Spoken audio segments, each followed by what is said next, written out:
School, an establishment created for students to attend in order to learn. A place where every student should be able to feel safe without having to constantly look over their shoulder. Over the years, there have been mass shooting events triggered by students. In response to that, school board heads have placed anti-bullying programs in place to reduce these catastrophic events from happening. As we approach the internet age, we begin to see many videos circulating on the internet of teachers physically abusing students and even going as far as threatening to kill them. Some of which turn the threat into reality. Number 5. An 11-year-old boy, Islam Badra, attended Sahad Othman Primary School situated in Egypt. It is said that Islam had came back to school the next day with an incomplete assignment. That was enough to infuriate 23-year-old teacher Hazm Abdul Hamid. That's when he took matters into his own hands for the sake of teaching the kid a lesson. As a punishment, the teacher brought the young boy outside the classroom. He then threw several punches to the boy's stomach. Immediately after, the boy fainted. He was rushed to the hospital where he died from his injuries.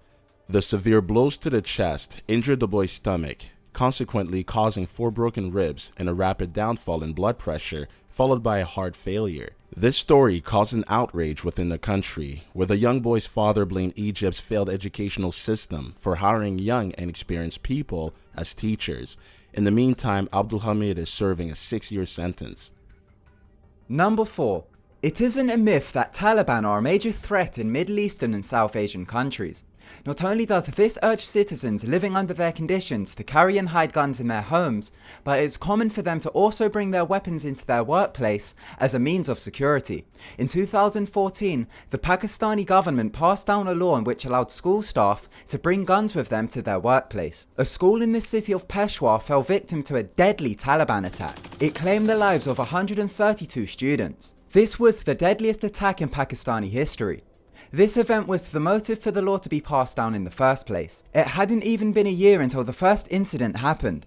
In early 2015, Mingora, which is a city in Pakistan approximately 180 kilometers northeast of Peshawar, a teacher by the name of Majid Khan worked at a private Sangota model school. He had just obtained his rights to carry a gun in the school. While cleaning his gun in the staff room, the gun was accidentally triggered. The bullet struck a 12-year-old student who happened to be passing in the corridor. The student died on the spot. The teacher was apprehended by police officials. Prior to this deadly event, school boards empathized their concern about the newly introduced law and even tried to prevent the law from being passed down in an effort to prevent deadly events like this from happening. They felt that it wasn't the teacher's duty to provide security for the school. Number 3. It is quite common for a kid to misbehave in class, and it is a teacher's duty to handle the situation accordingly. This doesn't mean to give the student a little slap to the wrist as a punishment, even though it is literally not allowed in most places, but perhaps coming with a fair punishment which will allow the student to reflect on their misbehavior. Unfortunately, this 9-year-old child didn't get the opportunity to learn from his mistake. A kid who goes by the name of Bapi Jordar was an attendee at a school in Basanti, West Bengal in India. The kid was allegedly throwing his bag across the classroom. Unhappy with the misbehaving kid and his past mischievous acts, the angry teacher did the unthinkable.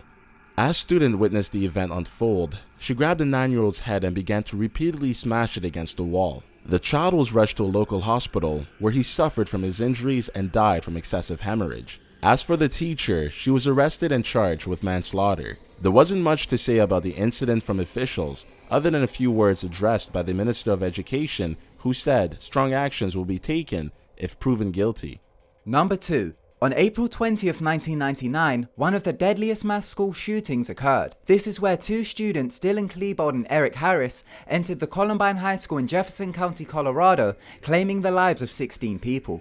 Approximately 5 years later, 7,233 miles away in Ningwu County, China, 28-year-old teacher Liu Hongwen entered his workplace at a primary school. He didn't intend to teach. On September 30th, 2004, Liu carried out a school massacre which deemed the lives of 4 students. The teacher, who was previously diagnosed with severe mental illness, entered the school with a meat cleaver knife. He began entering classrooms targeting children as young as 6 years old. One of the students witnessing the event ran out the classroom and began to yell that a teacher was killing students. This is when Liu chased her and then killed her. She was 6 years old. His rampage did not stop there. He then continued entering several different classrooms where he injured 16 other students. He went on to fight with teachers and eventually held 65 people as hostages. He held them captive for a few hours before surrendering himself to the police. This event became one of the deadliest school massacres caused by a teacher. The family's victims were compensated with 77,000 yen by the school for the damages caused by the incident. However, Liu was found not guilty by reason of his sanity due to schizophrenia. Number 1. Out of all the stories you heard in this segment, this is probably the most devastating one. On June 20th, 1913, students of St. Marie's Catholic School situated in Bremen, Germany, became victims of a deadly event. Heinz Schmidt, who was a 29-year-old unemployed teacher, walked into the school with a gun. The deadly event happened at around 11 a.m. The teacher lined up the students who were getting ready to head outside for recess. As students were lining up, Schmidt ran up the stairs and began firing. He shot and killed 2 young girls. The shots were heard by other students and panic broke out. People began climbing over the stair railings to escape danger. The janitor who was working at the school heard the gunshots. He headed towards the gunshot sounds and met with the shooter. He attempted to disarm Schmidt by jumping on his back but was unsuccessful. He held the gun to the janitor's face and shot him.